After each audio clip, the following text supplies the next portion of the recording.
வணக்கம் மக்களே, எல்லாம் நல்லா இருக்கிறீங்களா? ஓகே மக்களே, இன்றைக்கி நம்ம சேனலில் ஒரு சமையல் வீடியோ தான் பார்க்க போகிறோம். அது என்ன வீடியோன்னு பார்த்துட்டிங்கன்னா, இன்றைக்கி நம்ம சேனலில் பொடி நெத்திலி கருவாடு தான் செய்ய போகிறோம். ஆமாம் மக்களே, அந்த கருவாடு வந்து பார்த்திங்கன்னா பார்த்துக்குங்க, காட்டுறோம் பாருங்கள். ரொம்பவும் பொடியாக இருக்கும் மக்களே, பாருங்கள் தெரியுதுங்களா? ரொம்பவும் பொடியாக இருக்கும் பாருங்கள். அந்த நெத்திலி கருவாடு வந்து இன்றைக்கி நம்ம சும்மா ஒரு வறுவல் மாதிரி பண்ணுறோம். அது எப்படி பண்ணுறங்கிறத பாருங்கள். வறுவல் மாதிரி சொல்லலாம், பொரியல் மாதிரி சொல்லலாம். அது இன்றைக்கி நம்ம செய்ய போகிறோம். வாங்க அது எப்படி செஞ்சு நம்ம குழந்தைங்களுக்கு கொடுக்குறதுன்னு பார்க்கலாம். அதுக்கு முன்னாடி நம்ம சேனலுக்கு சப்ஸ்கிரைப் பண்ணாதவங்க, புதுசாக பார்க்குறவங்க சப்ஸ்கிரைப் பண்ணிடுங்க. மறக்காமல் பெல் பட்டனை தட்டி விட்ருங்க. ஓகே, வாங்க நம்ம வீடியோக்குள்ளே போகலாம். நம்ம வந்து பொடி நெத்திலி கருவாடு வந்து பார்த்திங்கன்னா 2 பாக்கெட் வாங்கியிருக்கிறோம். ஆமாம் மக்களே, 2 பாக்கெட் வாங்கி நம்ம ஊற வச்சுருக்குறோம். நாங்கள் வந்து சந்தைக்கு போயிருக்கும்போது வாங்கினோம். பாருங்கள், ஒரு பேக்கெட்டு 60 ரூபா சொன்னாங்க. நாங்கள் 50 ரூபான்னு சொல்லி வாங்கினோம். பாருங்கள், இதுதான் அந்த கருவாடு. உங்களுக்காக தான் நான் கையில் எடுத்து காட்டுறேன். பாருங்கள், இதுதான் அந்த கருவாடு. பாருங்கள், அவ்வளோ டேஸ்ட்டாக இருக்குது மக்களே. இது வந்து என்ன பண்ணுறீங்கன்னா, முதல்ல குண்டால வந்து பச்சை தண்ணி எடுத்து வச்சுக்கோங்க. அதில் வந்து கருவாடை கொட்டி இந்த கருவாடு முழுகிற அளவு தண்ணி ஊற்றி வச்சுக்கோங்க. அதுக்கப்புறம் ஒரு 2 ஸ்பூனோ 1 ஸ்பூனோ மஞ்சள் போட்டு நல்லா ஒரு பெரட்டி ஒரு கொஞ்ச நேரம் ஊற வச்சுருங்க. ஒரு 1/4 மணி நேரமோ ஒரு 10 நிமிஷம் ஊற வச்சிட்டிங்கன்னா உங்களுக்கு அதிலே வந்து உங்களுக்கு அந்த அழுக்கெல்லாம் போய் நீட்டாகி லைட்டாக கொஞ்சம் ஊறின மாதிரி ஆச்சுன்னா, நம்ம போடும்போது புளிஞ்சு போட்டோம்னா நம்மளுக்கு டேஸ்ட்டாக இருக்கும் சாப்பிட்றதுக்கு. நீங்கள் எப்படி செய்யணும் மட்டும் பாருங்கள். நான் இப்போ வந்து ஒரு குண்டால தண்ணி ஊற்றி பச்சை தண்ணி ஊற்றி கருவாடு முழுகிற அளவு நான் தண்ணி ஊற்றிருக்கிறேன். ஒரு 2 ஸ்பூன் மஞ்சள் போட்டு நல்லா ஒரு பெரட்டி நான் ஒரு 10 நிமிஷம் ஊற வச்சுருக்கிறேன். நீங்கள் ஒரு 1/4 மணி நேரமோ 10 நிமிஷம் ஊற வச்சுக்கோங்க. ஓகே, வாங்க இப்போ நம்ம கருவாடு எப்படி செய்யறதுன்னு காட்டுறேன். மக்களே, நம்ம கருவாடு செய்யறதுக்கு இந்த மாதிரி ஒரு வடை சட்டி எடுத்துக்கங்க. ஓகே, வடை சட்டி எடுத்துகிட்டு நம்ம ஸ்டவ் பற்ற வச்சுக்கலாம். ஓகே, ஸ்டவ் மீடியம் வச்சுக்கோங்க. மீடியம் வச்சுட்டு நம்ம சட்டி வந்து வடை சட்டி காஞ்சதுக்கப்புறம் நம்ம எண்ணெய் ஊற்றிக்கலாம். மக்களே, இப்போ வந்து பார்த்திங்கன்னா நான் வாங்கின கருவாடு வந்து பார்த்திங்கன்னா எப்படி இருந்தாலும் ஒரு 100 கிராம் அளவு இருக்கும். ஏன்னா வெயிட் இருக்காது, இந்த கருவாடு வந்து அவ்வளோ வெயிட் வராது. பார்க்குறதுக்கு அதிகமாக இருக்கும், ஆனால் கருவாடு வெயிட் வராது. ஓகே, நான் ஒரு 100 கிராம் வந்து கருவாடு வாங்கியிருக்கிறேன். நீங்கள் எவ்வளோ வாங்கினாலும் நான் செய்கிற அளவுக்கு நீங்கள் செஞ்சுக்குங்க. இப்போ 100 கிராம் கருவாட்டுக்கு நம்ம ஒரு 50 கிராம் எண்ணெய் ஊற்றிருக்கிறேன். எண்ணெய் கொஞ்சம் தாராளமாக ஊற்றலாம், ஏன்னா அப்போ தான் டேஸ்ட்டாக இருக்கும். ஓகே, இந்த இப்போ கருவாடு வந்து சாப்பிட்றவங்க வந்து பார்த்திங்கன்னா உப்பு இல்லாத வந்து சாப்பிடுங்க. ஏன்னா உப்பு இல்லாத கருவாடை வாங்கி வச்சுக்கோங்க. ஏன்னா நம்ம உப்போடு வாங்கி சாப்பிட்டோம்னா அந்த ப்ரெஷர் இருக்கிறவங்களுக்குலாம் அந்த கருவாடை வந்து சேராது. அதனால் தயவுசெய்து உப்பு இல்லாத கருவாடை வாங்கி வச்சிங்கன்னா, உப்பு வேணால் போட்டுக்கலாம், அது வந்து இந்த நல்லது. அதனால் உப்பு இல்லாத கருவாடை வாங்கி வச்சிட்டிங்கன்னா அந்த ப்ரெஷர் இருக்காரங்களுக்கெல்லாம் நல்லது. ஏன்னா கருவாடை சாப்பிட்டா உப்பு அதிகமாக இருக்கும், அதனால் ப்ரெஷர் அதிகமாகும். அதனால் ப்ரெஷர் இருக்கிறவங்களாம் இந்த கருவாடை ஸ்கிப் பண்ணிக்கோங்க, கருவாடை வந்து அவாய்ட் பண்ணிக்கோங்க. ஓகே, வாங்க நம்ம எண்ணெய் காஞ்சிச்சு எப்படி செய்யுதுன்னு காட்டுறேன் பாருங்கள். மக்களே, என் பையனுக்கு கருவாடு ரொம்ப பிடிக்கும். இங்கே பாருங்கள், செய்ய பாருங்கள், பையன் நோண்டிக்கிட்டே இருக்கிறான். ஏதோ ஒன்று பண்ணணும். அவனுக்கு வந்து இந்த கருவாடுனா உயிர், விடவே மாட்டான். அது வேறு அன்றைக்கி இந்த பையனுக்கு வந்து அம்மா போட்டிருக்குது, மணல் மாரியம்மா போட்டிருக்கிறதுனால வீட்டில் தான் இருக்கிறான். இன்றைக்கி ஸ்கூலுக்கு போகல பாருங்கள். அதனால தான் இந்த கருவாடு செஞ்சு கொடுக்கலான்னு சொல்கிறேன். அம்மா வந்தவங்களுக்குலாம் இந்த கருவாடு வந்து செஞ்சு கொடுத்தோம்னா சீக்கிரம் அம்மா போட்டிருக்கிறதெல்லாம் குறையும். ஓகே, அதனால் என் பையனுக்காக இந்த கருவாடு செய்கிறேன். வாங்க நம்ம சாப்பிட்லாம். இருங்க, அவன்கிட்டே கேட்கலாம் கருவாடு எப்படி பிடிக்குன்னு கேட்கலாம். தம்பி, கருவாடு எவ்வளோ பிடிக்கும்? இவ்வளோ பிடிக்குமா? சரி. பாப்பாவுக்கு எவ்வளோ பிடிக்கும்? அவளுக்கு எவ்வளோ பிடிக்குமா?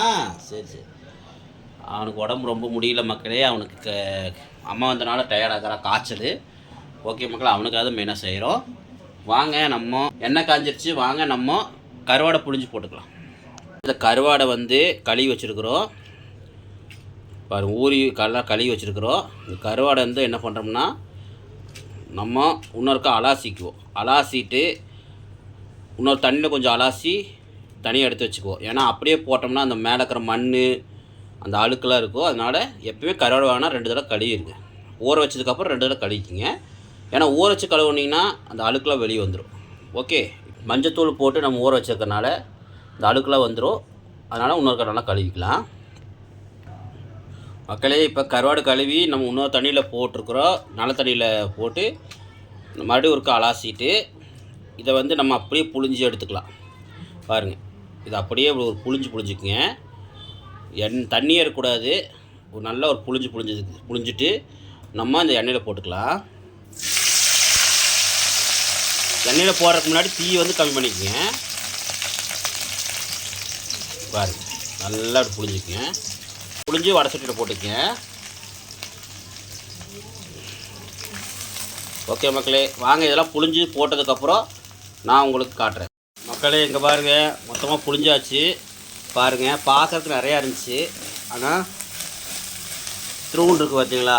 கருவாடு வந்து பொடி கருவாடு அப்படி தான் இருக்கும். ஓகே மக்களே, இப்போ வந்து நம்ம லைட்டாக மஞ்சள் போட்டுக்குவோம். ஏன்னா ஏற்கனவே போட்டிருந்தோம் கழுவுறதுக்காக போட்டிருந்தோம். இன்னும் கொஞ்சம் இந்த கலருக்காகன்ட்டு இல்லை, இன்னும் கொஞ்சம் இந்த கலருக்காக சேர்த்திக்கலாம், நல்லாயிருக்கும். மஞ்சள் போட்டோம்னா எந்த குழம்புல போட்டாலும் அது வந்து பார்க்குறக்கு அழகாக இருக்கும். அதுவும் இல்லாமல் நல்லது உடம்புக்கு.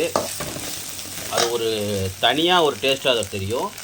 ஓகே, அதுக்காக தான் போடுறது மெயினாக. பாருங்கள் மக்களே, 1 டேபிள் ஸ்பூன் மஞ்சள்தூள் போட்டுக்கிறோம்.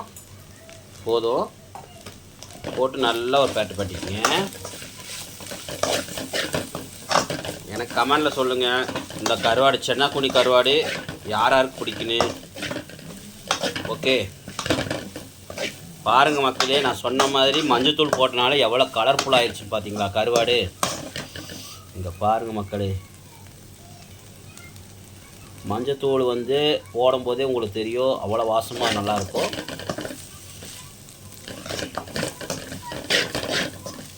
அது வந்து கிருமிநாசினி கூட, அதுக்கு தான் நம்ம மெயினாக போடுறது. நல்லா இப்படி பரட்டிகிட்டே இருக்கணும். ஓகே, இப்போ நம்ம உப்பு செக் பண்ணி உப்பு தேவைன்னா போட்டுக்கலாம். வேணுங்கிற அளவு லைட்டாக போட்டுக்குங்க. அப்படி இல்லைன்னா நம்ம வேண்டியதில்லை, அப்படியே சாப்பிட்டுக்கலாம். ஏன்னா நம்ம உப்பு இல்லாத வாங்கிக்கிறோம், உப்பு லைட்டாக போட்டு தான் ஆகணும். உப்பு கம்மியாக இருக்குது, சுத்தம் உப்பே இல்லை, அதனால் உப்பு போட்டுக்கலாம். மக்களே, உப்பு வந்து பார்த்திங்கன்னா நான் லைட்டாக ஒரு சிட்டிகை தான் போடுறேன், ரொம்ப போடல. உப்பு பார்த்துட்டு போட்டுக்கலாம். நீங்கள் வந்து பார்த்துட்டு செக் பண்ணிவிட்டு போட்டுங்க. உப்பு அதிகமாக போட்டிங்கன்னா நல்லா இருக்காது, பார்த்துக்குங்க. உப்பு மட்டும் பார்த்து போடுங்க. ஏன்னா உப்பு வந்து ரொம்பவும் இருந்தால் நல்லா இருக்காது. மேக்ஸிமம் உப்பு இல்லாத கருவாடு வாங்கிக்கிங்க, அதான் உடம்புக்கு நல்லது. ஓகே, இப்போ இது நல்லா வணங்கட்டும். வணங்கினதுக்கப்புறம் உங்களுக்கு காட்டுறேன் பாருங்கள். வந்து பார்த்திங்கன்னா நம்ம மிளகாத்தூள் போட்டுக்கலாம், தேவைன்னா போட்டுக்கலாம், காரம் வேணும்னா. நான் வந்து மிளகாத்தூள் போடல, ஏன்னா எங்கள் குழந்தைங்க வந்து காரம் சாப்பிட மாட்டாங்க, அதனால் அப்படியே விட்டுட்டேன், மிளகாத்தூள் போடல. நீங்கள் வேணும்னா 1/2 ஸ்பூன் போட்டுக்குங்க. 1/2 ஸ்பூனோ 1/4 ஸ்பூனோ உங்களுக்கு தேவைக்கேற்ப போட்டுக்குங்க. ஓகே, இப்போ இது கொஞ்சம் நேரம் வேகணும். வெந்தால் தான் டேஸ்ட் கிடைக்கும். வேகாமல் எடுத்துடக்கூடாது. கொஞ்சம் நேரம் வேகிறதுக்காக இப்படி இருக்கணும். மட்டம் பண்ணிக்கங்க. மட்டம் பண்ணிவிட்டு மக்களே, தீயை வந்து கொஞ்சம் மீடியமாக வச்சுக்கோங்க. ஏன்னா ரொம்ப ஸ்பீடாக வச்சா கருகிரும். பாருங்கள், லைட்டாக வச்சுக்கோங்க, மீடியமாக வச்சுக்கோங்க. வச்சுட்டு இந்த மாதிரி ஒரு மூடி வச்சு நல்லா குப்புன்னு மூடி விட்ருங்க. அப்போ தான் நல்லா உங்களுக்கு அந்த கருவாடு நல்லா வேகும். மக்களே, அப்பப்போ கொஞ்சம் கிளறி விட்டுட்டிங்கன்னா மேலத்தெல்லாம் உங்களுக்கு வேகாமல் போகிறோம். அதனால் லைட்டாக அப்படி கிளறி விட்ருங்க. கிளறி விட்டு போட்டு மறுபடியும் ஒரு மட்டம் பண்ணிக்கோங்க. மட்டம் பண்ணிவிட்டு ஓகே, மட்டம் பண்ணிவிட்டு இப்படி மூடி வச்சிட்டிங்கன்னா முடிஞ்சுது. இன்னும் ஒரு 5 நிமிஷம், அவ்வளோதான். ஓகே மக்களே, நம்மளுக்கு ஃபைனலாக கருவாடு சென்னாக்குனி கருவாடு ரெடி. பாடுங்க, லைட்டாக ஒரு தாளிப்பு தாளிச்சிருங்க. தாளிச்சு விட்டு போட்டு நம்ம இறக்கிட்டா முடிஞ்சுது. சூப்பரான சென்னாக்குனி கருவாடு ரெடி. மக்களே, இங்கே பாருங்கள், ஃபைனலாக நம்மளுக்கு சென்னாக்குனி கருவாடு ரெடி. பாருங்கள். ஓகே மக்களே, இதே மாதிரி நீங்களும் செய்யுங்க, செஞ்சு சாப்பிட்டு பாருங்கள். லைட்டாக மிளகாத்தூள் போட்டால் இன்னும் அருமையாக டேஸ்ட்டாக இருக்கும். நான் குழந்தைங்க சாப்பிட்றதுனால நான் போடல, வேணும்னா நீங்கள் போட்டுங்க. பாருங்கள் எவ்வளோ அழகாக இருக்குதுன்னு. சிம்பிளாக முடிஞ்சுதா?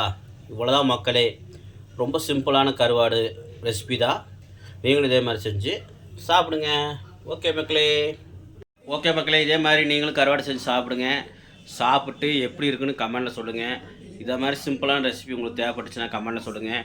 ஓகே மக்களே, இதே மாதிரி நீங்களும் கருவாடு செஞ்சு சாப்பிட்டு சந்தோஷமாக மக்களே. இப்போ பாருங்கள், என் பையனுக்கு போட்டு கொடுத்துருக்குறேன். அவன் சாப்பிட்றான் பாருங்க, சொல்லுவான் பாருங்க சாப்பிட்டு எப்படி இருக்குன்னு. அவனுக்கு வாய்க்கு என்னவோ இருக்க மாட்டேங்குது, காய்ச்சல் வந்து பாவம். நல்லா இருக்கா? சரி சரி சரி. இந்த மாதிரி குழந்தைங்களுக்கு காரமெல்லாம் செஞ்சு கொடுத்துட்டிங்கன்னா குழந்தைங்க சாப்பிடுவாங்க, விரும்பி சாப்பிடுவாங்க. கருவாடுனா ரொம்ப பிடிக்கும் குழந்தைங்களுக்கு. இது மாதிரி செஞ்சு ட்ரை பண்ணி பாருங்கள். ஓகே தம்பி, இங்கே தாட்டா காட்டு.